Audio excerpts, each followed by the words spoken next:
Fría y oscuras noches a todos, bienvenidos a un nuevo Martillo de las Brujas. Veréis, el año 1912 quedó marcado en la historia por un hecho fatídico que marcó a toda la población mundial: el hundimiento del Titanic, el buque insignia de la White Star Line, que en la madrugada del 14 al 15 de abril se hundía en el Océano Atlántico para siempre.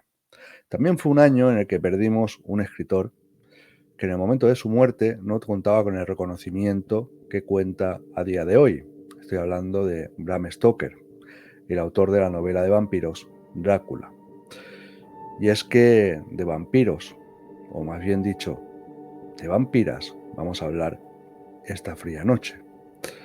Veréis, a principio de siglo se le atribuía el sobrenombre de vampiro o vampira a toda persona que utilizara restos de otro ser vivo, ya fuera el pelo, la piel, los órganos, los huesos, para realizar ungüentos o ropajes en general. Y es que en ese año 1912 también hubo una persona que conmocionó a la opinión pública, primero a la catalana, después a la española y más tarde a todo el mundo. Pero esa figura ha caído en el olvido. A día de hoy casi nadie la recuerda. Por eso esta noche, en los testamentos, queremos hablar de su vida y de su muerte. Esta noche aquí, en el Martillo de las Brujas, hablaremos de Enriqueta Martí, la conocida como la vampira del Raval. Empecemos.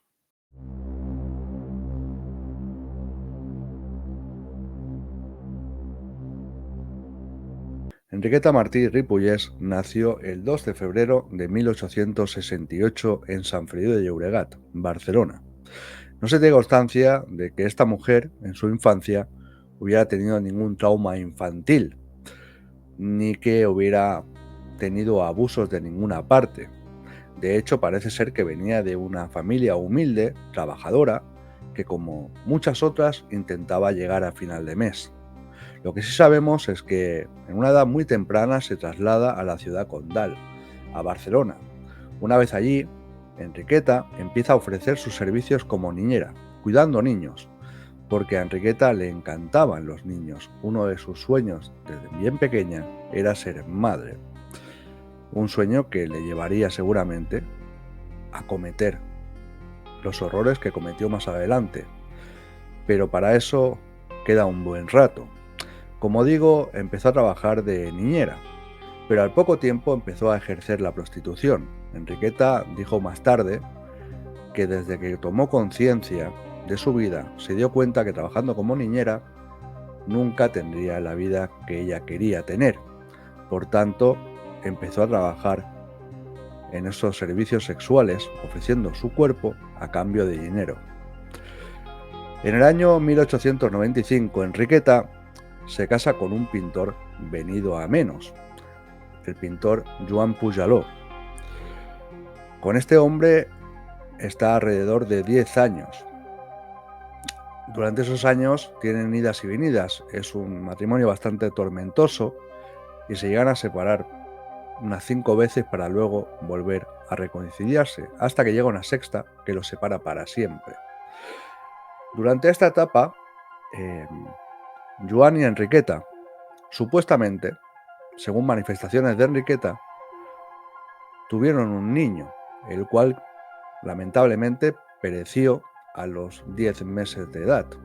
Esto es un hecho que, si fuera así, perturbó seguramente muchísimo la mente de Enriqueta. Como digo, fue un matrimonio bastante tormentoso, ya que Enriqueta no dejó de ejercer la prostitución pese a estar casada con Joan, algo que a él lógicamente no le gustaba nada. Enriqueta, por las noches, solía frecuentar los prostíbulos más famosos de esa ciudad condal de principios de siglo, tales como era, por ejemplo, el puerto de Barcelona, pero también iba a un sitio bastante peculiar, al Casino de la Rabassada, un casino ubicado en Sant Cugat del Vallès, del cual seguramente en un futuro hablemos porque tiene una historia muy oscura tras sus paredes. En este casino, hotel, conoció a gente muy importante de la burguesía catalana. Hizo muchísimos contactos. Como ya bien digo, Enriqueta por las noches ejercía la prostitución, se vestía con ropajes caros, con pelucas, vestidos muy llamativos, y se mezclaba con la burguesía catalana, con políticos, con doctores, con empresarios de alto standing. Y por la mañana era totalmente diferente, porque Enriqueta llevaba una doble vida. Por la mañana se vestía con ropajes hechos harapos, con ropa mugrienta, destrozada. Iba sucia, despeinada, descuidada, con mirada triste, y solía pasearse por las casas de acogida, por los conventos, las iglesias, pidiendo limosna. Lo que pasa es que por norma general ella no solía hacerlo sola. Iba acompañada muchísimas veces de menores. Menores que obligaba a ir con ella a pedir limosna y los utilizaba como escudo para dar pena, para que la persona que estuviera enfrente viera a ese niño con cara de angustia, desnutrido, e intentara por todos los medios que ese niño no pasara hambre. A estos niños parece ser que también los utilizaba para sus negocios sexuales, ya que en 1909 Enriqueta Martí es detenida en la calle Minerva por prostitución infantil. Es acusada de proxenetismo y de utilizar menores comprendidos desde los 3 a los 14 años para dar servicios sexuales a gente adinerada. Junto a ella es detenido un hombre joven que parece ser el hijo de una persona bastante influyente de la época. Una persona que sin duda intervino en el proceso judicial para evitar que Enriqueta y ese hombre fueran sentenciados. Este hecho hizo que Enriqueta quedara libre de todo cargo y pudo seguir con su vida. Y pasó el tiempo y nos plantamos en el año 1912. Por aquel entonces Enriqueta y Joan ya no estaban juntos. Enriqueta vivía sola en el distrito número 5 de Barcelona, el conocido a día de hoy como el barrio de Raval, en la calle Ponent, número 29. Era una persona que, a diferencia de años atrás, ya no se relacionaba tanto con los vecinos, ni se relacionaba prácticamente con nadie, salvo esas salidas nocturnas que hacía, o cuando tenía que salir puntualmente de su casa a hacer algún encargo, a entregar algún ungüento, algún cataplasma o alguna pomada que le hubieran pedido en su negocio de curandera. Ese año 1912 parece ser que Barcelona estaba sufriendo una oleada de desapariciones de menores bastante fuerte. De alguna manera la policía de aquel entonces intentó tapar a los medios que se trataba prácticamente de casos aislados, aunque la realidad no era esa. La realidad es que la gente de Barcelona estaba bastante preocupada por la desaparición de todos estos menores en pocos meses, en pocas semanas. El día 10 de abril de 1912 desaparece una niña que es la que luego desencadenaría el final de Enriqueta. Teresa Guitart y Congost, llamada cariñosamente por sus padres y sus amigos Teresita. Teresita se encontraba una tarde-noche con su madre paseando por su barrio, cerca de La Paloma. Eran las 8:30 aproximadamente, y la madre de Teresa se paró a hablar con una vecina. Teresita soltó la mano de su madre y se alejó de ella, pero como estaban justo al lado del portal, su madre pensó que la niña subiría al piso sola, como algunas veces lo había hecho. Cuando la madre dejó de hablar con la vecina y subió al piso, al entrar a su domicilio, su marido le preguntó que dónde estaba la nena. En ese momento cayó, la niña no había subido. Salió corriendo hacia abajo, hacia el portal, y miró en la calle, pero Teresita, de 5 años, ya no se encontraba a la vista. Había desaparecido. La desaparición de Teresita podría haber sido una más de tantas.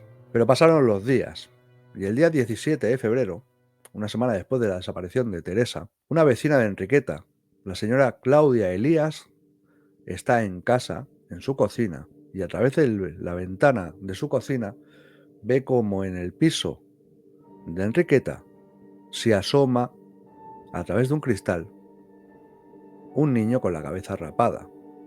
A ella le extraña mucho esa situación, ya que supuestamente Enriqueta no tiene hijos, vive sola.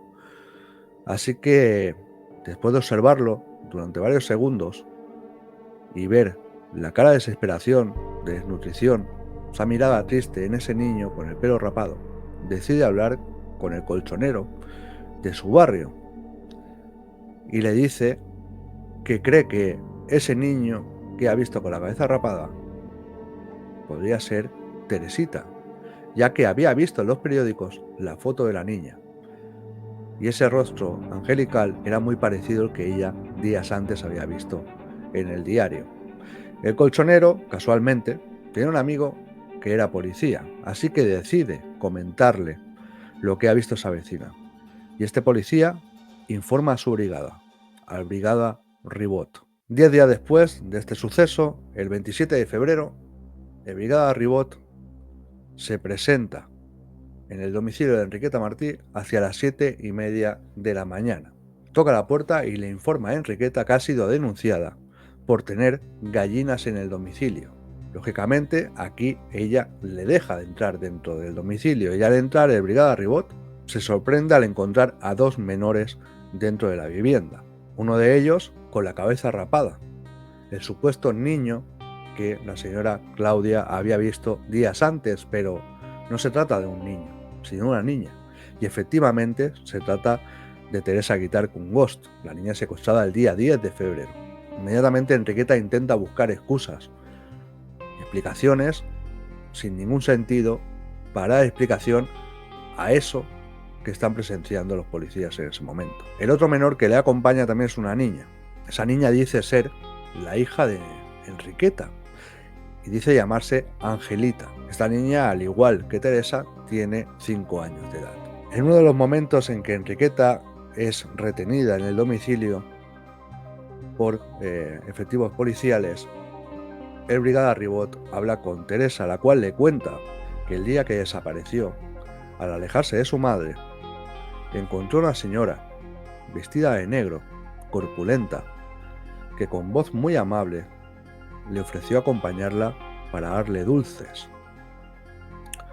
Ella, seguramente por su inocencia, le acompañó en un primer momento, pero al ver que se separaba demasiado de su madre, intentó volver hacia ella. En ese momento, esta mujer la cogió fuertemente del brazo, le tapó la boca con un pañuelo de color negro y se la llevó del lugar.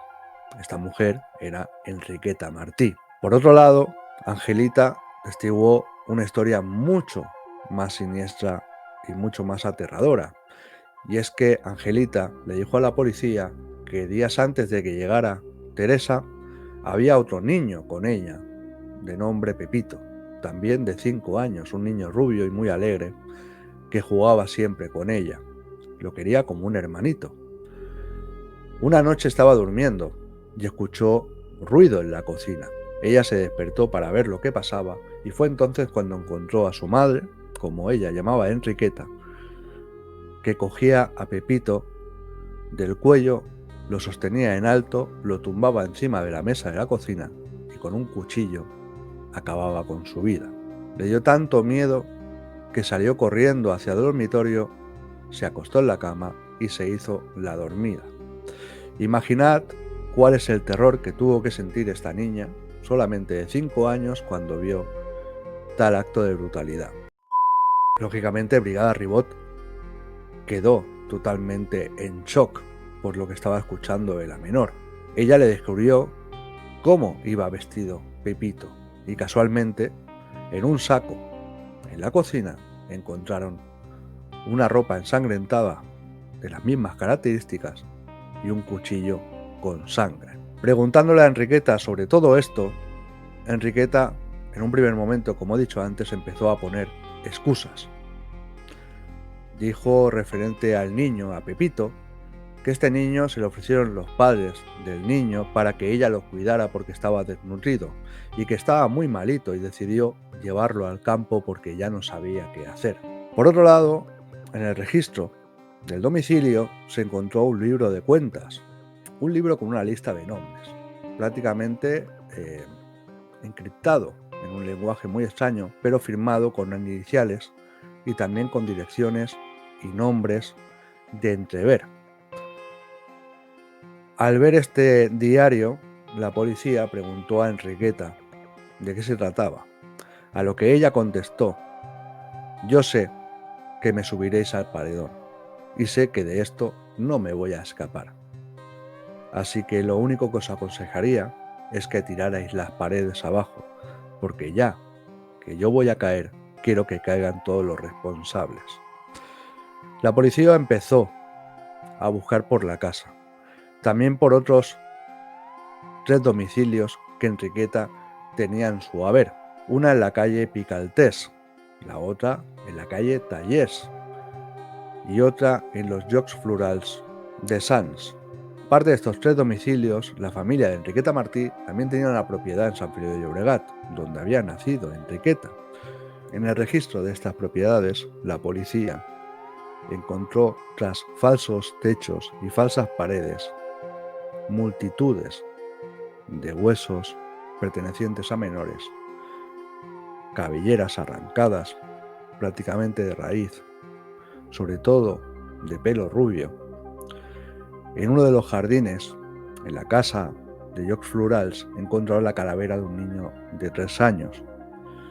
Encontraron sacos llenos de manos humanas, encontraron muchísimos frascos con sangre coagulada, con grasa corporal, trozos de pieles, calaveras diversas y una gran cantidad de partes de cuerpo humano.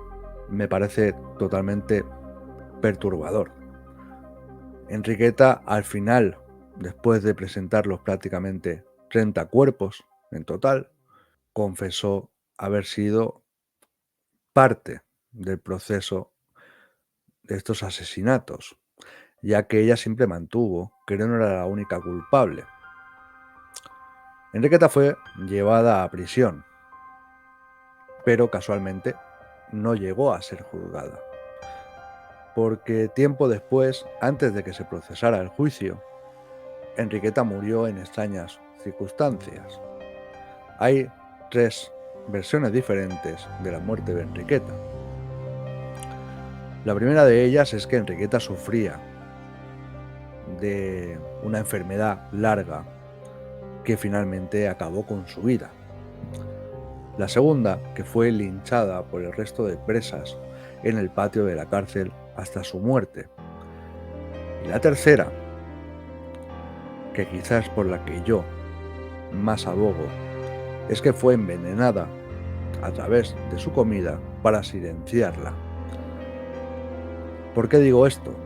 Porque supuestamente en esta lista del diario que se encontró en el piso de Enriqueta constaban nombres importantes de la burguesía catalana. Gente con muchísimo poder, que seguramente era parte de este engranaje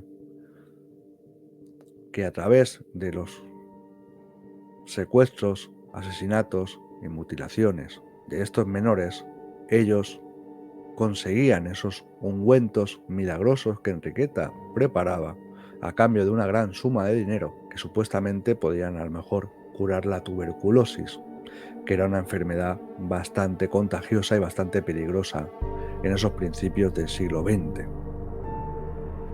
Nunca sabremos la verdad. También se interrogó al marido de Enriqueta y se le preguntó por Angelita, por esa niña que el día de la detención de Enriqueta se encontró en el piso junto a Teresa. Y le preguntaron si realmente era su hija, porque ella llamaba a Enriqueta mamá y decía tener un padre de nombre Joan, pero que no conocía. Este hombre, en el juicio, testificó que Enriqueta y él nunca habían tenido hijos.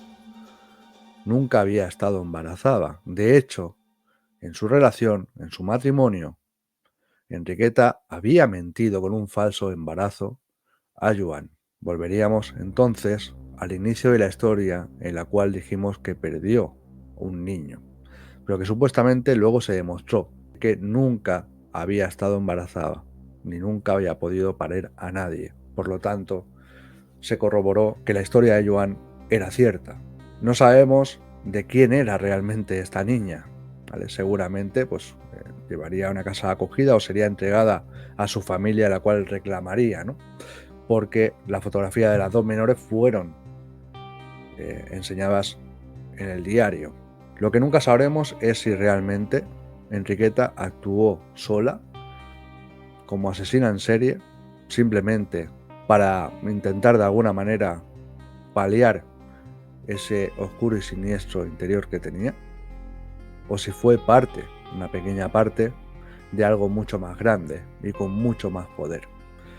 Sea como fuera, me parece que Enriqueta es un personaje de principios de siglo bastante aterrador. A día de hoy se han hecho estudios los cuales dicen o desmienten que mucha parte de esta historia es simplemente algo que inventó la cultura popular, algo de la leyenda negra de Barcelona. Yo, aunque me pese, quiero pensar que realmente fue así. Realmente fue una persona horrible que malgastó su vida y su tiempo para hacer daño a los seres vivos más inocentes que pueden haber, como son los niños. Espero que os haya gustado este vídeo, espero que os haya gustado esta historia. Suscribiros si no lo estáis, como siempre, y hasta que nos volvamos a ver, sed buenos, portaos bien y sobre todo quereos mucho. Quered a la gente que os quiere y sed felices. Un beso y frías y oscuras noches. Nos vemos.